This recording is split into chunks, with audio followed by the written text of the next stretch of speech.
मैं एक दिन राह के किनारे बैठा था। वृक्षों की घनी छाया में बैठा बैठा राह चलते लोगों को देखता रहा। उन्हें देखकर बहुत से विचार मेरे मन में आए। वे कहीं भागे चले जा रहे थे। बच्चे, जवान, बूढ़े, स्त्री, पुरुष सभी भागे जाते थे। उनकी आंखें कुछ खोजती प्रतीत होती थी और उनके पैर किसी बड़ी यात्रा में संलग्न थे। लेकिन वे कहाँ भागे जा रहे थे? क्या था उनका गंतव्य? और क्या अंत में वे पावेंगे कि कहीं पहुँचे?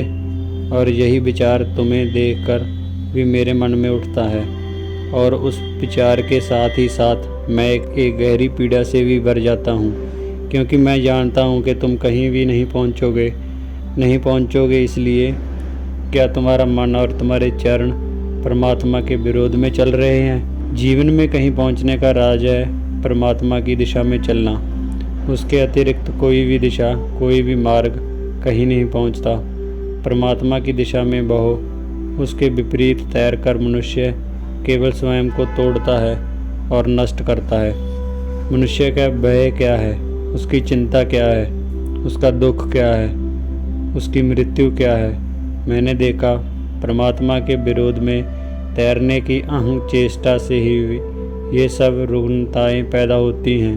अहंकार दुख है, अहंकार रोग है, क्योंकि अहंकार परमात्मा के विरोध की दिशा है और परमात्मा का विरोध स्वयं का ही विरोध है। मैंने एक घटना सुनी है।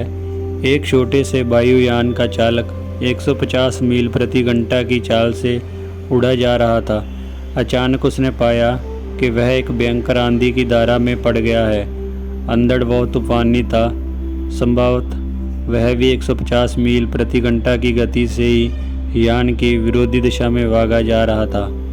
इस प्रचंड आंधी में फंसे चालक के प्राण संकट में थे और उसके प्राण का बचना संभव नहीं दिखता था।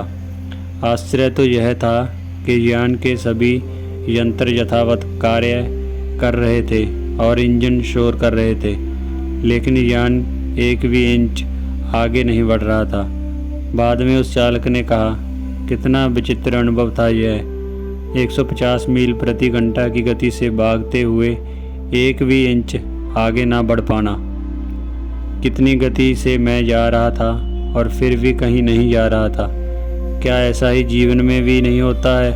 नहीं हो रहा है। परमात्मा की दिशा में जो नहीं चल रहे हैं वे भी पाएंगे कि चल तो बहुत रहे हैं, लेकिन पहुंच कहीं भी नहीं रहे हैं। परमात्मा यानी स्वयं की अत्यंत सत्ता, परमात्मा यानी स्वरूप। और क्या यह ठीक ही नहीं है कि स्वयं के विरोध में चलकर कोई कहीं कैसे पहुंच सकता है? जीवन का आनंद उनका है जो स्वयं में जीते और स्वयं को जानते और स्वयं को उपलब्ध करते।